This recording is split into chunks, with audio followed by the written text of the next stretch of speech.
What is up, everybody? Welcome to this Trainwreck Sports Podcast, where we are here to pay the bills. This is Jake Micah, and joined tonight from Cover One, the breakfast sandwich connoisseur himself, Aaron Quinn, 716. Aaron Quinn from Cover One. How we doing? Jake, dude, how's it going, man? First of all, I do got to say, when you first reached out to me about coming on Trainwreck, I thought it was going to be with Maniac to discuss Vanderpump Rules in the upcoming season of Vanderpump Rules. So I'm a little disappointed Maniac's not here, and I had some notes for VPR upcoming season. So let him know when you see him that I felt a little switched. He said he was going to talk to me about that at some point. Thought tonight was the night. Well, that just means we're going to hook you back in for a VPR update in the off season, because I know it's a big season coming up. I've been catching up. I just started season 1 a couple weeks ago, so I'm trying to get into it, and it's hitting for me. It is. You'll blow through it. Yeah. We'll get into that. We got to save the good stuff for later on. And this week we just have to talk about the AFC East title on the line, Week 18. The Bills could either win or miss the playoffs, but nothing major. Other than that, we have a lot of time in the world. Yeah.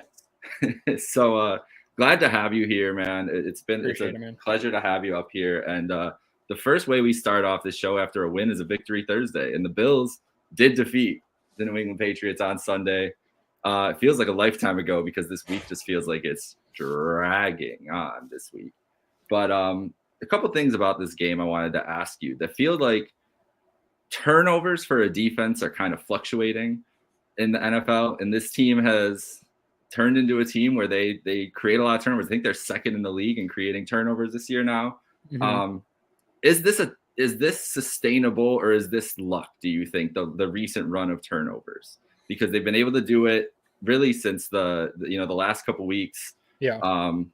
And it's a weapon that a team can use, obviously, and there have been teams that have been carried by it where it's kind of a fluky thing too. So do you think this is for real about this Bills defense? Because that's a weapon for them if they can count on that going into this playoff run. I would say it's tough, right? Because I do think there's some extent where turnovers are a bit fluky. They are not predictable.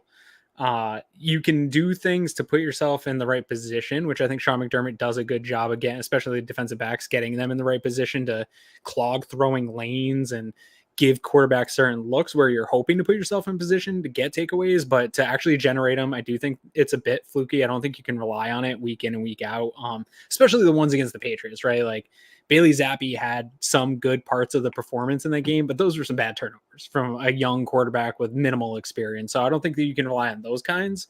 as often here if they hopefully go on a playoff stretch here. But that ability for not just Rasul Douglas, who's been playing ball hawking cornerback since he got here, everybody's getting their hands on the ball, right? Terrell Bernard continues to get his hands on the ball. You see Christian Benford stripping balls out of people's hands.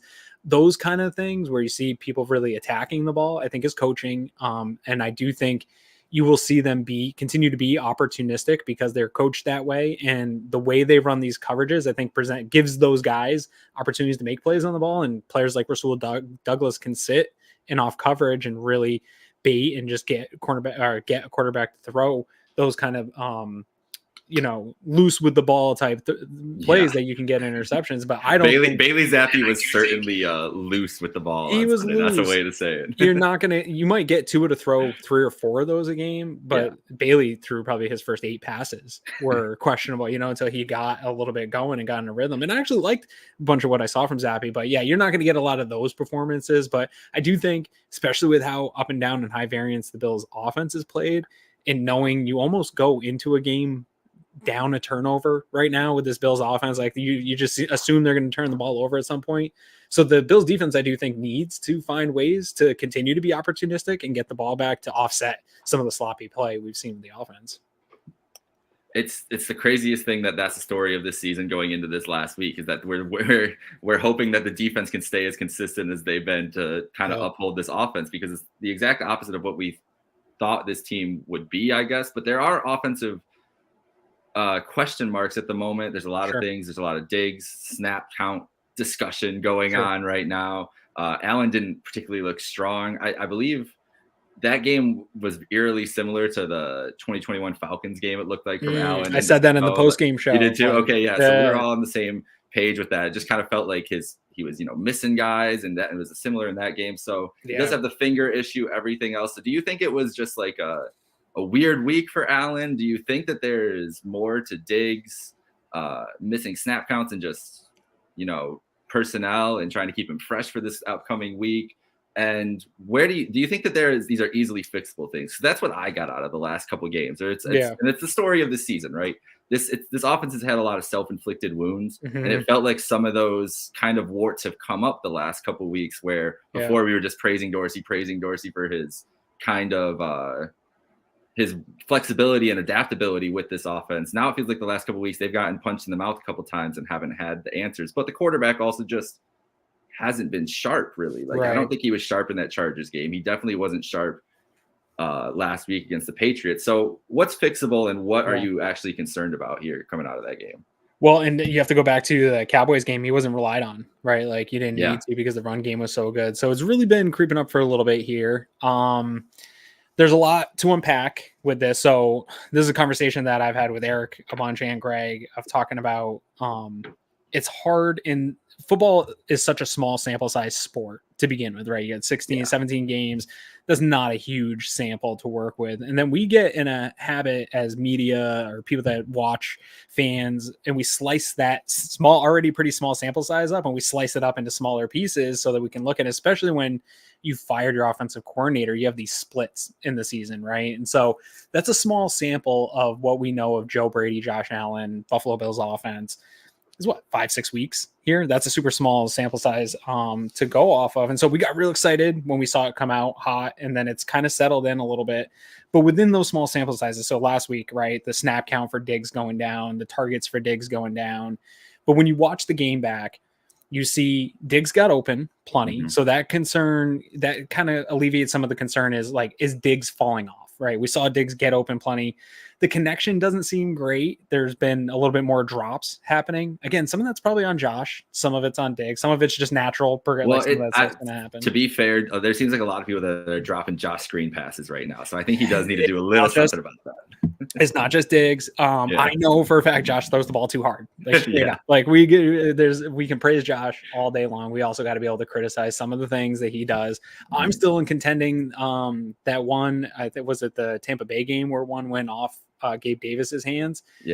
For an interception. Yes, Gabe should have caught that, but Josh put that thing at 110 miles an hour, 8 yards away. It doesn't need to do that stuff. So some of those, when we see these decreases in snap count or efficiency or whatever, we really should go back and look at the game, because when you're slicing it down, to make my point here, when you slice it down to that small of a sample size, it's really the difference between like 4 or 5 plays, right? Like if he doesn't hit Diggs on a couple open plays that were going to go for big yardage, the whole narrative in this whole conversation looks differently. If he hits Diggs for like 2 more catches for 30 to 40 yards, nobody's batting an eye at the snap count. We're not talking about anything. We're like, okay, he came off for a little bit more, some situational football stuff.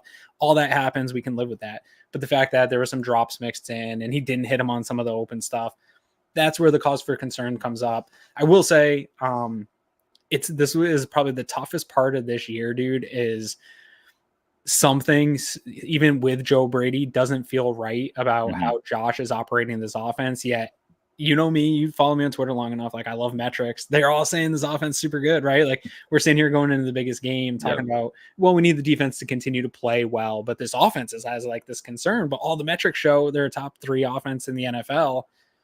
But I think we're going into this week thinking, what offense are we going to get? Are we going to get the super high explosive offense that can score a lot of points? Or are you going to get the team that struggles to score 20 and turns the ball over a ton of times? And that's the dynamic of this team this year. So high variance. Well, I'm glad you're as confounded by the advanced metrics and the play on the field this year as I am, because I look to you for a lot of that, and a lot of the guys at Cover One to kind of just break it down for me. Like, what am I looking at with this data? And it feels like it's been confusing this year, but it feels like the one thing I feel like is just this team is situationally, like, and they have good red zone numbers, they have good third down numbers, but it just feels like they have it's not even like 10-minute spells of games. It's like multiple 3-minute spells of games where they just like lose their identity completely. And then Josh, it was great that you mentioned that he had nothing to do with that Cowboys game, really, because he's such a guy that needs to be in a rhythm, right? Like he needs to be feeling confident. He needs to be that, like they mentioned that when Dorsey left, like how much they wanted to get back into a better rhythm and everything like that. I don't know if it should take you 2 games to get back into a rhythm after being used. I would mention not, but I also think Bill Belichick had a good game plan against Brady, and Joe Brady, just young offensive coordinator going against one of the best defensive minds of our time. It can be an issue. Like, and we know that that was their Super Bowl on Sunday. Is when it comes down to motivation level, which I think is one of my things that people don't look at enough in professional sports. When you see some results that you see, that was the Patriots. Like, whether Bill Belichick, whatever happens in the next couple of weeks, those players were going to go out and play that game like it was everything to them, because either they're playing for their head coach or they're playing for another team next year, because this organization might be going through the biggest shakeup it's ever had in its existence, right? Yeah. So it's a lot of factors that went into that game. I think the Bills were a little tight, honestly, especially Josh, and just that crowd was awesome to see. And I hope that we get to see another game next week there. But all in all, great win. Got held serve what they needed to do, got the help where they needed it to be to have this week 18 matchup with the Dolphins. So we'll get into that game in a second. I just want to see where you're at with this Steelers, Ravens, Jaguars, Titans scenario, because I feel pretty good about the Ravens having a chance to win this game, right? And hold on, we have a comment here from Mike, some EPA stats for us. From Anthony Cover One for 2023, Josh Allen EPA of 12.14 on 34 throws of 20 plus air yards, and since week 11, Josh Allen has an EPA of negative 2.88 on 25. So but the weird, again, so confounding this Bills team is they've been generating more explosives, but I think that goes to a bigger philosophical conversation of, does air yards equal explosives, right? And we had that conversation for years with Josh of, he's got this big arm, we need to air it out. But the Miami Dolphins, I think, have shown us that you can generate a lot of explosives without going high in air yards. Because you look at Tua, and he actually has a great EPA of throwing plus 20 air yards. He just doesn't do it. So it is interesting that the EPA has gone down, but it does seem like the Bills' offense has been able to generate more explosives under Brady. Yeah, I mean, it's been an interesting, because, and you guys have mentioned it too, like philosophical, a lot of schematic things have not changed with his offense, but it does feel like Brady just has a different vision for how it should function. But the Steelers Ravens matchup, I have a lot of faith in the Ravens coming out. Like we just talked about the Patriots playing hard against a rival team. Like Steelers Ravens is never a game where a team's like, that's just not in their organizational culture to play down in this game. And with the Titans, it's really down to how much Mike Vrabel can get out of these guys and get them up for this, because it feels like he's a guy who can.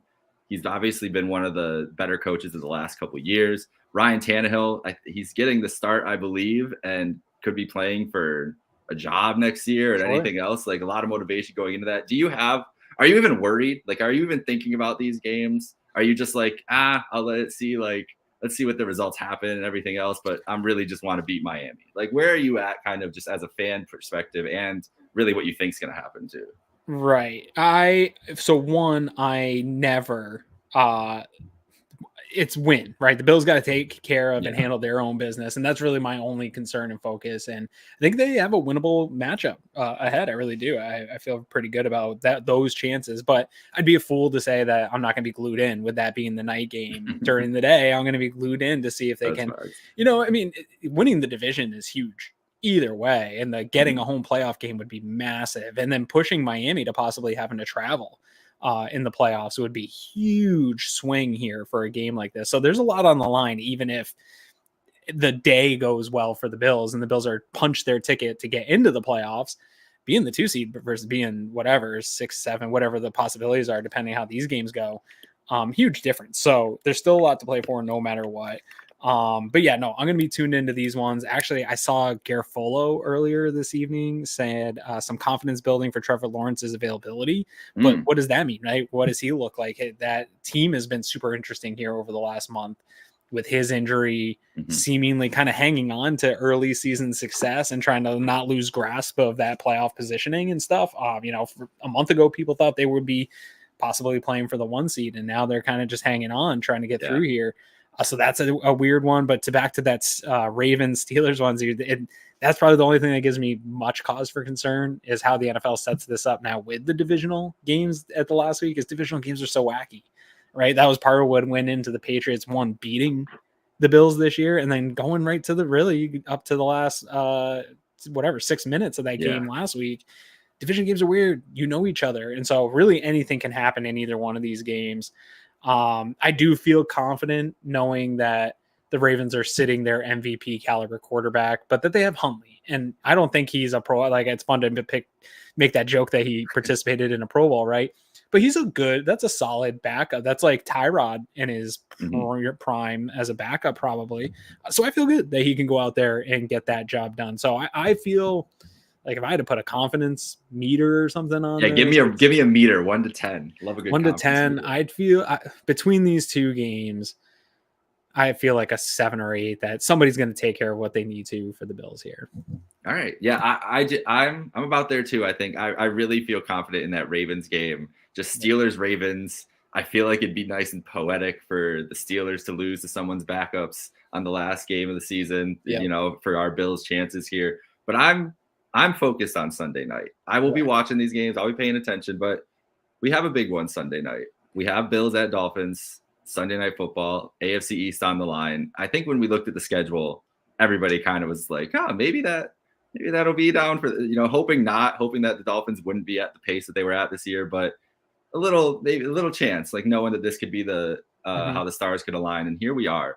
So, but what if I was on this podcast, honestly, 4 or 5 weeks ago, would you have thought this game was still going to be for the division 5-6 weeks ago? I don't know. Early November. I don't think that after that Eagles game, I was thinking that it was for the division. I kind of thought that the defense was just broken to a point where I couldn't trust them. And that's why my first question was like, Aaron, explain this defense to me, because I don't know what the hell's going on. But as it's come up, later, I guess no, I wouldn't have. I would not have said that, because I would have thought Miami would have beaten won that Titans game, and I would have guessed that we would have been in here facing the backups. That Titans game was huge, ridiculous. I mean, it's huge, but it was like, what was it? 3 minutes left. The first, it was I can't remember the numbers, like 727 or something teams have been down 2 scores with under 3 minutes. So yeah, I can't really believe we're here. I really don't. And the fact that they can miss the playoffs or win the division is one of the strangest things I've seen in the NFL play. Like, I'm a big playoff machine guy. Right. These are scenarios that you don't get very often. But as I was going through it and doing it, I'm like, damn, that's really it. And that's what you get with these 7 playoff teams. There's so much parity in the AFC. All the AFC losses racking up against the Bills that was like, got to look out for towards the end of the year. Here we are, man. Here we are. It's it's the toughest of all the professional sports. One slip up. Look at the Dolphins, dude. They shouldn't even have to be worried about this game right now. There should be a rest your starters. We've locked up the division. The Bills slipped up. We took care of everything. We took care of business. And now they're hanging on, fighting to be able to play a home playoff game, right? That's a huge swing for them too. Like, they're already punched their ticket to the playoffs, so that's good for them. But they're a team that is heading in the wrong direction when it comes to injuries at some key positions. And now there's a possibility that you would have to like travel to Kansas City in the play. Like, you don't want that. Like, I know Kansas City's had some struggles and stuff, but I don't think anybody wants to go to Arrowhead in the playoffs and have to hope that Patrick Mahomes doesn't have a fantastic day or wake up. The Bills are a little bit the same way. And so Miami, I think, outside of their own stuff to play for, I think them and the rest of the AFC is hoping that the Bills either miss the playoffs or are pushed down where they have to travel on the road and go play a tough team with a low seed. Because nobody wants to play the Bills either, especially not come to Orchard Park and have to play the Bills. And so the NFL couldn't have asked for better ramifications in the way that the season ended, and getting to slot this into Sunday Night Football makes it just the cherry on top of a really weird, wacky 2023 regular season year, right? Like, we're just talking about 2 teams in the kind of weird seasons they have. That doesn't even account for all that logjam to get to why you said this playoff picture has looked so convoluted, where you have a team that could be either the 2 seed or out of the playoffs come whatever, 11 o'clock on Sunday. We won't know until the last tick of the regular season here if that team's going to even make the playoffs. It's pretty insane. Yeah, it's ridiculous. The NFL is getting exactly what they wanted out of this 7-team playoff or 7-team conference playoffs, and getting all the drama that they get out of these division games. It's been some great moves to build this drama, like you mentioned, with the division games week 18. And now you have the extra week, and you just the grind that it goes through, and you get these teams that just everything evens out by the end of the year. Like you mentioned with the Jaguars earlier, like everybody's, oh man, they're the 1 seed. Are the Jaguars flying high? Are they going to be the team that, takes over for Kansas City? Is Trevor Lawrence going to be the guy who ascends? And then it always happens where you have the teams who start strong, fall flat, and then go into the playoffs. Or you have the team like the Buffalo Bills who are rolling into the playoffs here. So it is weird that they're coming at each other from basically 2 different directions. I mean, 56-19 last week. It was just I'm a sicko, Aaron. Yeah. I haven't watched Hard Knocks yet this year. Yeah. I watched the Hard Knocks episode last night when it came out. Did you? I locked in. I was like, you know what? I'm just gonna sit here and watch them get hyped for this. For this Ravens game, and just watch it all crumble. It was a great watch. I think you'd enjoy it. Yeah, that's one of those things as a fan, though, that I can't help but have some cause for concern of a team coming off a whooping like that. I know. It could go 2 ways, right? Like, they could just be dejected and not, these injuries might pile up and they might just still take one on the chin here heading into the playoffs. But I'm assuming that there's a lot of pride in that locker room, and they are going to come out swinging. We saw the Chargers rebound really well from also taking a whooping, and the Bills had to go play them, and they over exceeded expectations. So I hate that, playing a team that just got really embarrassed. You're not going to get embarrassed twice. Right? No, there's no way this isn't a close game, right? Like, I feel like no matter what, it's going to be a close game. Like, even if in close game, I mean like under 10 points. Like, if the Bills won like 30-21, I'm considering that a close game, because honestly, it was probably like, back and forth a little bit until they pulled away. Like, there's no way it's not close throughout, just from the tension and like, be out there. And I think this, like, we see these 2 teams in these offenses and think it's going to be some like explosive offensive output. I think that Dallas Miami game 3 weeks ago, whatever, it was like Christmas Eve game or something. Yep. That's probably the feel of this game, like in the low 20s, field goal to win it. Team struggling to get much more than field goals, couple turnovers each way, a little bit of sloppy football. Feels like neither team really wants to win the game. Like, that's the kind of game that I feel like we're heading towards. Well, the Bills and Dolphins do love to play into some of those types of games. So I'm going to give you some some trivia here, some surprise Uh-oh. trivia. Josh Allen has lost 2 times in Yeah. Miami. Obviously, the clip has gone around from the first time. You remember? Do you remember that first game vividly? 2018. It was his first December game 2nd? against them, right? Yes.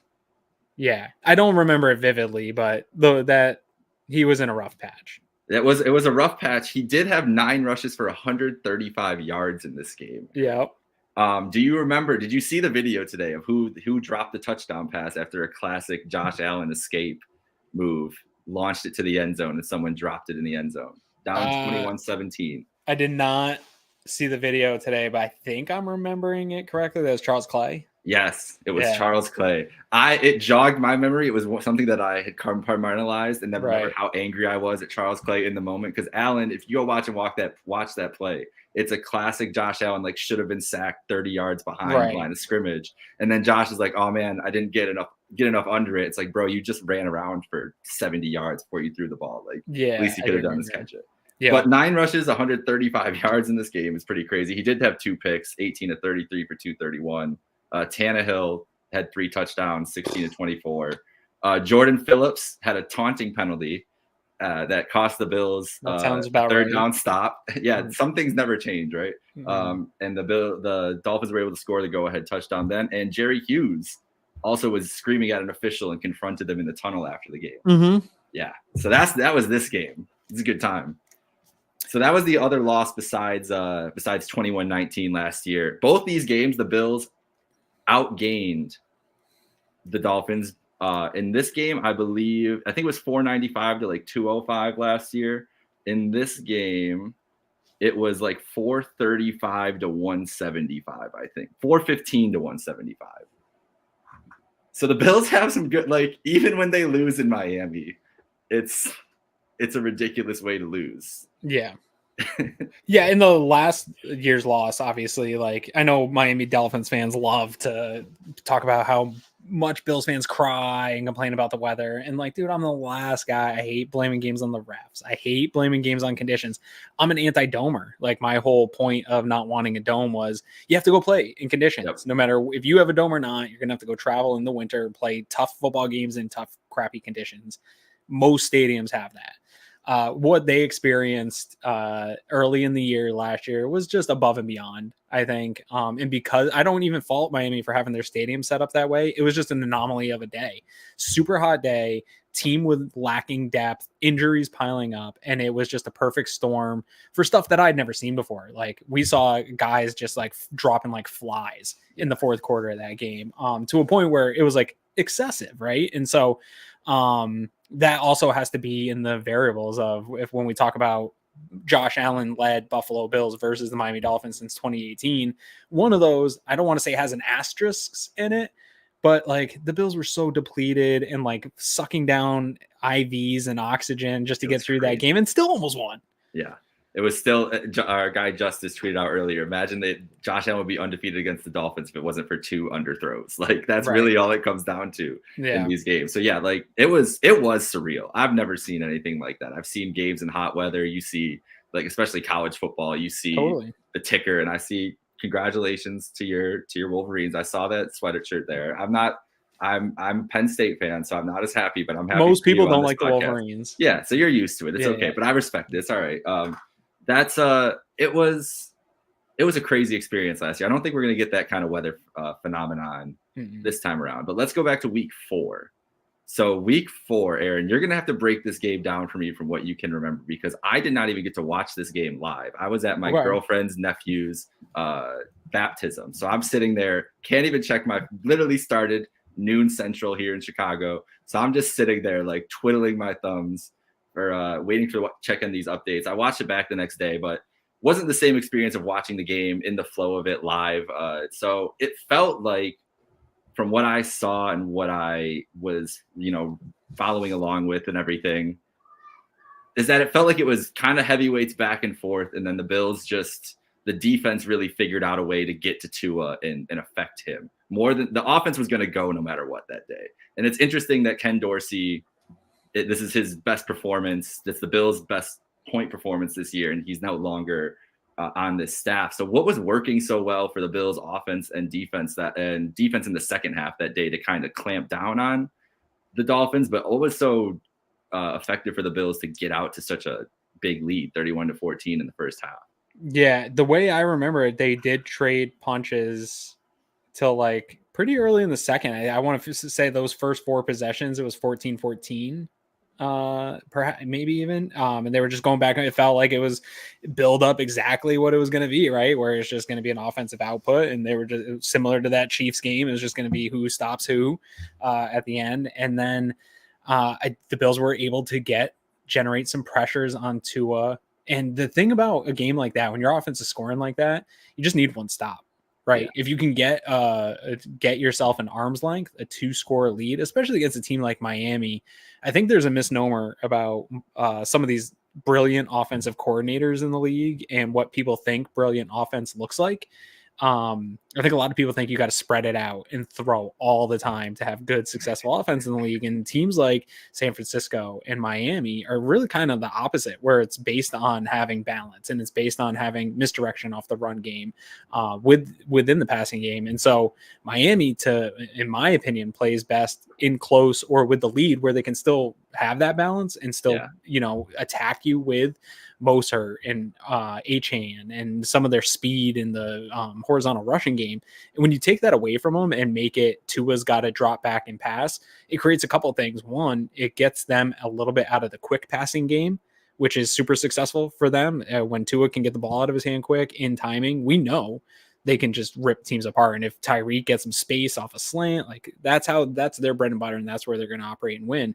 When it has to go Tua taking more downfield and putting the ball downfield and the game in his hands, I think that plays well to the opponent, because he's a good quarterback. He's super accurate, but he's not that guy that's gonna like put the team on his back. And it's within the offense, it's within everything that they're doing, and it's playing close or with the lead. And so I think that's got to be the same path here for the Bills this week is what you did last time, is get a few stops, whether it's 3 and outs, getting them to punt, turning the ball over, whatever it is. You got to get a few stops and get out ahead of these guys so that you can make them one-dimensional. And then I think that's where you get these outcomes where you can get, build up a little bit of lead and make this a fun game for Bills Mafia. But if you let them stay close, even with the struggles they've had over the past 5-6 weeks, Miami seems to be trending in the wrong direction here to end the season, but they still got explosive playmakers where if it's a close game, Tua hits Tyreek on a slant, that's ball game, right? Like you got to get out to a 10+ point lead against a team like this to make them more one-dimensional. Yeah, definitely. And this is a team with one of the great notes I wanted to mention here that were great points that you brought up that I wanted to mention here. The balance of both these offenses is really striking, because you look at the pass play percentage called this year, they're 21st, like Miami, like this high flying offense. They're bottom third of the league. They're 12th in rush play percentage. The Bills are not sixth, are 7th in rush play percentage and 26th in that pass play. Like these are teams that are on the top half of the league in plays called to run the ball and bottom half for passing. So like you're saying here, they're not going for explosives. They want to get explosives through the run game too. Yeah. Like James Cook and Raheem Mostert and Devin A-Chain are going to get you a lot of yards on the ground. I think A-Chain is it Chain or Mostert? I can't remember who it is, but they're like 8 yards a carry right now. It's crazy. Oh, something like that. And you look at like I'm right now and I'm on FTN Fantasy, which does DVOA and all that stuff. And you look at like adjusted line yards and running back yards, and Miami's 3rd in adjusted line yards and 1st in running back yards. Bills are 1st in adjusted line yards and 7th in running back yards. So like people talk about Johnson from Detroit as the hottest head coaching candidate. They're 2nd in adjusted line yards, 3rd in running back yards. Like San Francisco's right up there. All these great. Baltimore is in the top 6. Everyone thinks of offense in the NFL as you've got to throw the ball all the time. And it's so quarterback heavy and driven, but really we're seeing the data shows that you have to be balanced, and balance isn't 50-50, right? Like Greg and I talk about this all the time, but this is where I think Ken Dorsey got into trouble, is being so one-dimensional. We heard teams talking about they knew what they were going to do. And we're sitting here talking about, well, how do you beat the Miami Dolphins is to get them to be one-dimensional, right? And so I think that's one of those weird things that fans and media believe what offense should look like and what explosive offense does look like in 2024. But what it actually looks like is more kind of conservative, older school idea of football, more balance, right? It has been a crazy turn in like philosophy and style as you've seen it, because, and this is a great point from Mike here, to have been sacked 12 times in the last 4 games. He was sacked 12 times in the previous 8 games. Those the early games are holding up his sack percentage right now, or the team sack percentage. But yeah, he's been under fire a lot more recently, and this is a Bills defense that can get after the quarterback. It's one of the things I was the highest on them coming into the year because of the assets they had at that defensive line. And when you get into these months and you see these teams that make the runs like the Bills are on as we're talking right now, it's because they have a great quarterback. 2 things that they usually always have is a quarterback, either an elite quarterback or a quarterback who's playing like he's elite, and a dominant defensive line who can disrupt the game no matter what else is going on. And that feels like what the Bills have at their core right now. They have Josh Allen who can take over a game, and they have guys like Ed Oliver, the Pro Bowl snub himself, and other guys on that line that can really just take over and destroy a team's offensive game plan. So yeah, that's got to be a big thing against Tua going forward. But you mentioned the I'm sorry, I just lost my train of thought. So we'll just jump into something else here. What do you think the biggest advantage for the Bills is going into this game? This can be offense, defense, special teams, the 52% of tickets sold to Bills fans, supposedly, and that number's apparently climbing from Vivid Seats. So it'll be crazy.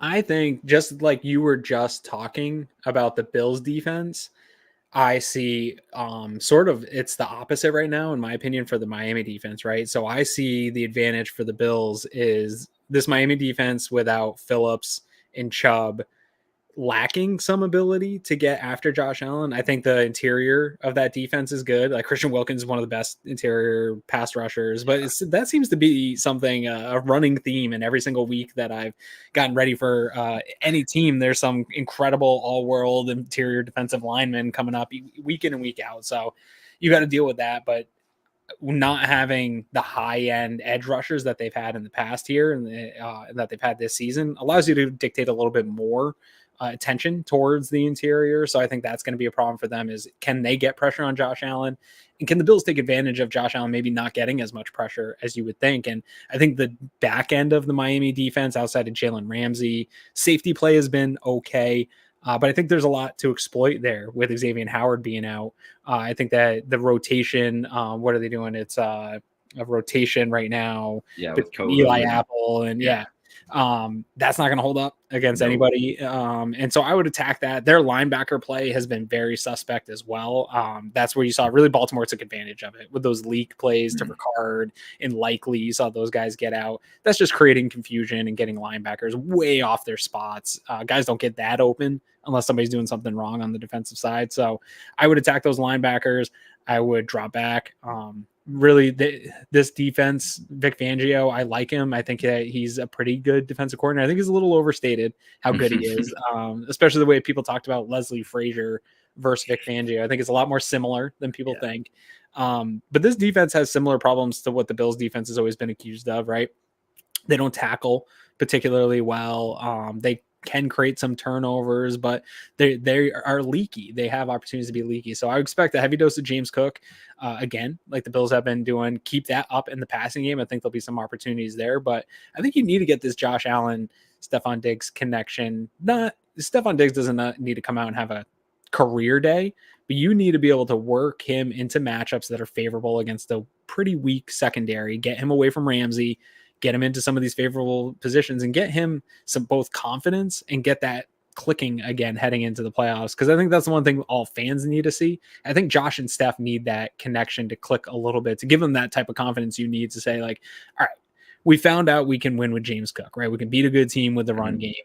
Khalil Shakir's done some nice things. Kincaid's not, like, all these guys, we got some nice pieces. We know Gabe Davis can have a big game at any point, but not knowing, like, the connection between Allen and Diggs has been so consistent, so automatic. But the last month and a half, it doesn't feel like it's automatic. It doesn't feel like it's that go-to thing where if we're down 10 in the third quarter, we can just go to Diggs and know that that's going to be open and work no matter what. I want that feeling back. And I don't know if you can get it back in this game, but I would like to try. And that's where I would attack is get Diggs matched up. Some of these, get him on Eli Apple and get that confidence back. He was 6 for 120 for 3 touchdowns in week 4. Yeah. So it's a team that he's had success against. Obviously, it's 14 weeks But he was ago. cooking in that first month of the season. Yes, he was. He was on a different level. It does feel like that was kind of the Joe Brady like his idea was like we can win in I know we can win in different ways. Let's try to take advantage of this more. Where early on in the season, Josh was feeding Diggs a lot of those games, and I was a guy early on this season, and even at the end of last season, it's like just go to 14. Like, what are we doing here? Like, why are we whatever? We don't have, and I'm not obviously I'm on the wide receiver train. I'm not a big fan of the weapons that they've had outside of Diggs for the last couple of years. Even I would have preferred them to pick somebody. So that was a big thing. And then you could tell it wasn't working and it wasn't clicking, and everybody else was kind of becoming a little more disconnected. And so I don't know if I like this. I don't know if I like this other reality though, where it seems like Diggs is the one.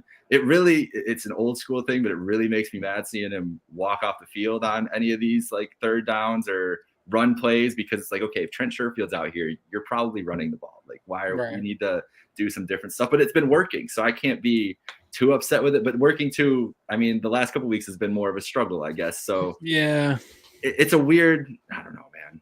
It's a weird thing. Cause like you said, I think early on in this show, we have no idea what offense is going to come into this game. And so I've like trying to project this game out, but I don't know what they're going to do. And that's I think a good thing about Joe Brady is that he's been able to come up with different types of ways to attack defenses. Yeah. But I just don't know if it's going to work out.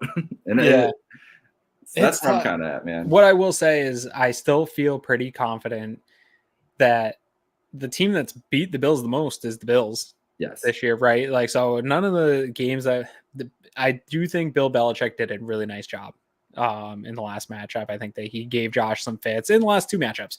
He's had Josh's number the last couple of times. Outside of that, though, the losses and the close games, I put most of the blame on sloppy play, Bills specific play, not, hey, they were so outcoached by whatever defensive coordinator and they just look totally outmatched and anything like that. It seemed to be more execution driven, player specific. Just issues, like you said, it would just be a stretch of 2 to 3 drives in a game where it's like, what the heck? And we were just in this game, and now it's now we're it was like a wow moment for me. Can't remember. It might have been, I think it was Jacksonville when they had snapped a streak for first quarter points. Yeah, and I was like, I don't like that stat. Like, that's not something you want to see. And then it just kept going and going and going. It's getting weirder. Yeah, it felt like their identity is just like, it felt like it's been like 3 or 4 different identities this year. Yeah. A sneaky another side advantage, and again, this is the fan a little bit in me. I don't care at all about Pro Bowls. Couldn't care who makes it, who's in it. I don't care at all. I promise that for my brother who really gets worked up about Pro Bowls, but I'm more aligned with you. Like, whatever. I'll give you all pro. Like, I don't care about Pro Bowls, but I do think nobody makes up chips and like things to inspire themselves more than professional athletes, and like Josh Allen not making the Pro Bowl, key guys that should be considered Pro Bowl players around the league not making it. I'm hoping Sean McDermott hung that roster up and everyone that didn't make it's locker room just to get them a little bit extra. There's so much to play for in this game. I don't think you need to get anyone up, but I would want to play Josh Allen knowing that he's pissed that he didn't make the Pro Bowl, considering he thinks he's done pretty well. So I think there's an additional advantage baked in here that I do think the Bills feel only 2 guys on their team getting Pro Bowl nods is a bit of a disrespectful thing to a team that, maybe they had a bit of a down year here, but they've been one of the best teams in the NFL for 3-4 years here now. Yeah, definitely. For the Dolphins, what are you worried about? What do you think the Dolphins are going to take advantage of? There's a couple of things I think that they could look at. Yeah. So normally, honestly, Tyreek Hill's always your number one concern when you're playing the Dolphins, but the Bills have done a pretty good job, even dating back to the Kansas City days outside of the third, a couple big plays that he had. They've contained Tyreek Hill much better than most have. But that type of speed, and I think his speed is what is representative of what the Dolphins are right now and what makes them special and what has gotten them into the position they are. Is he's not the only one with that game-breaking speed and explosive ability. And I think that's what just is when you have a team like that has 5 or 6 guys that has game-breaking speed and a quarterback that, if given, he doesn't need a lot of time, but if given time and clean pocket, can get the ball accurately to them to allow them to make plays. And knowing that the Bills struggle to get guys down on the ground, especially at the second level, whether it's in the run game or in the pass game, those are the ones that kill me, because we know this Bills defense will get some stops. I think they'll get some turnovers. They'll keep this team within the game, but same thing that happens to the offense. There'll be 3 or 4 drives in the second half where it's like, dude, this defense was playing lights out for like 6 drives in a row, and now they just got carved up and down in the field for 3 drives. That type of inconsistency still plays in, and I think Dolphins' biggest advantage is that explosion that they have. Guys like Achane just keep me up at night, knowing that if he gets to the outside, I like our run defense when everybody's playing their gap and playing well. And I like what Jordan Poyer's done this year, being up and playing in the box a little bit more. I think Terrell Bernard's done a really good job. Tyrell Dodson's played the run fit really well. But if they can get on the outside of some of these edges and get him going in space, like those are the types of big playability players that you could be dominating a game and they can get that team back in a game. And so having that explosive playmaker ability at different levels of their offense is what scares me. Their injuries are definitely compounding. Not having Waddle, or maybe a one-footed Waddle, we'll see come game day, could be big for the Bills. But this offense, even without him in it, still is very tough to defend. Yeah, there's a lot of weapons all over there, and McDaniel is great at scheming them open. So yeah, that's the Tyreek Hill. I'm never more afraid of watching a football player play against my team than I have of Tyreek Hill. So I don't care if he was in a walking boot or if he was limited in practice or anything like that. And glad to hear like his family's okay and everything. Yes. That's a crazy story yesterday with the situation at his house. But like, yeah, still like that is the guy who scares me the most in the NFL. There's an argument you can be made with Patrick Mahomes, Lamar Jackson. It's Tyreek for me, and he is going to leave his mark on this game somehow. It doesn't mean that the Bills won't be able to, keep him from taking it over, but he's going to leave a mark on this game somewhere or another. I wonder if he returns some kicks in this game, in this kind of environment. I don't know if they do that with his injury status, but he could insist on it. We've seen him do that in the past. He's just a guy that you have everywhere, but it's there's a lot of speed on this Dolphins team. And that's interesting you bring that up of like, hey, I don't think they'll go to that in this situation. I think Berrios does okay enough work for them. He's not explosive like Hill is, but that's the one thing where I do think these teams are in a little bit different spots. And I think you talked about it a little bit earlier here. I believe like that matters. I think a team that's more desperate in the NFL matters of if they're trying to win that game or not. Teams that are more inspired. And so I also do think you'll see a Bills team that maybe pulls out a little bit more. This is the game where like you could not be playing next week, where Miami doesn't have that, right? Like Miami has a lot to lose and losing home field advantage, all that stuff, but they're not going to dump the kitchen sink into this particular matchup, right? Like they still have to save some stuff, where the Bills, I don't know that they have that advantage. And, whether it's running Josh Allen in situations like it's all on the table now, whatever plans you were saving and secrets and tricks, like if you've got a trick play that you think is going to be the one to get you some points, to get you an explosive, like these are the kind of games now where it's desperation time for the Bills. You got to pull out, you got to win this game.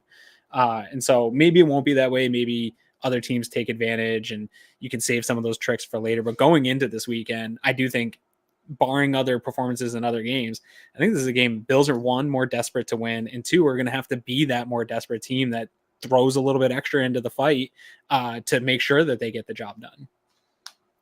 Yeah, I couldn't agree more. So this is we'll head off here. We'll let you go on the Bills are -3 in this game.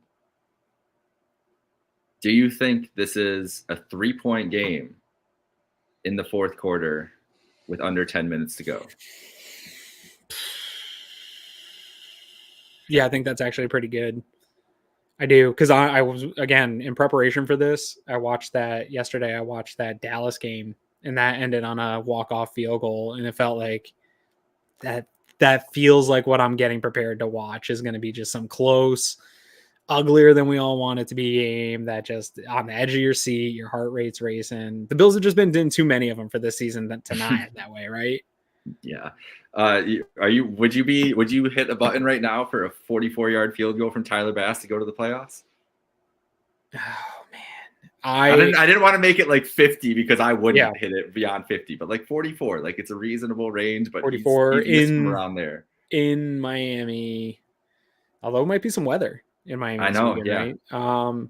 Yeah, we're about the whole northeast or the whole east is going to get hit with a storm, I think, this weekend. So there'll be some systems going through, which might bode well for our Ravens Steelers thing if there's a big crazy rainstorm there. But keep going. Sorry. No, so Tyler Bass is one that I'm torn on because, again, if going into this year, even earlier this year, I was having conversations of like he's not getting enough recognition, right? Mm-hmm. Like this guy's a good kicker in this league, but then he didn't even have that big of a slump. Again, we come back to small sample sizes, but he had a little bit of a slump where it shook my confidence in him, and there haven't been enough opportunities for him to win the game. With a big kick. And even in this last 6 weeks, I don't think he's had any real big time kicks. They've all been like 30 something yard kicks. So we haven't seen him in those opportunities to win a game. So I don't want it to come down to that for my own. I eat too many bacon loaded breakfast sandwiches for my heart to continue to have games like this. But there is a part of me that wants to see him nail a big freaking walk-off game winner because I think he needs that. I think he needs it in his resume. I think he needs it in his bag. I think his confidence needs it. So it would be horrible for me as a fan to have to sit through a game that requires a walk-off kick, but it probably for this team and for him and going forward, you're probably going to need another one of those. It'd be good to get that confidence in him that he can do it, right? I'd rather have him hit it now than I'd rather make the playoffs. Yeah, I'd rather know though going in. I don't know if I could lose this season on like a wide right shank or something. Dude. Yeah, my God. I'm just trying to prepare myself for all scenarios going into Sunday because right now this is where I get in like Thursdays, like the range where I'm like, oh, the game it's still so far away, and then the nerves will just start getting up as we go along. Sorry, rapid fire, quick questions here, and then we'll go. Josh Allen turnover in this game, yes or no? Yeah. Tua turnover. Yes. Who will have more yards, James Cook rushing or Stephon Diggs receiving? James Cook rushing. Who is the leading receiver for the Buffalo Bills? James Cook. Oh, okay. Ed Oliver over 2.5 sacks in this game, or over 1.5 sacks. Sorry. 1.5. I'll go the under. All right, 1 sack. That's my formula. Is the Oliver dominates this game, pushes the interior of the pocket into Tua, disrupts him, gets him off his pocket. Getting Tua off his pocket, he is not a great guy. I don't know what the stats say for him, but I've always been you got to get him off his mark. Yeah, just get him off his pocket, get him off his drop, and he's much less functional in that. I will put a notation on my Oliver under 2 sacks. I think if you add in assisted sacks, he will generate some assisted. All right. He's been doing that all season. He probably leads the league in assists. Like half those Leonard Floyd sacks have come from Ed Oliver pressures. Yeah. Oliver almost getting the quarterback and Floyd cleaning it up. Yeah, it's been a thing today. All right. Well, thank you so much for joining, Aaron. No problem. Hopefully we get some 17 plus 14 equals 6. Yes. Get some Diggs touchdowns, James Cook, big receiving game, and a Bills win. And then we can keep our stuff going here, these podcasts talking about playoff football next week. So I'm not ready to dive into draft yet. No, me neither. So Garrett, where can we find you next week when you are previewing the Bills hosting the Jacksonville Jaguars or Houston Texans or something like that? So you can always find Greg and I Wednesdays on the Cover One YouTube channel. Even in the off season, we'll be back on Wednesdays, and then we're always the post game show. So you can always find us there, Cover One YouTube channel. You guys know how to use the internet, people out there. So just type Cover One into whatever site you go to. We are on all the social sites and stuff, so you can find us. You're all smart. I believe in you. Thank you. That's the best way to plug. Just be like, listen, just search the name. It'll pop up. You guys are all smart people. You guys are smart. All right, go Bills. We paid the Bills. Have a good night, folks.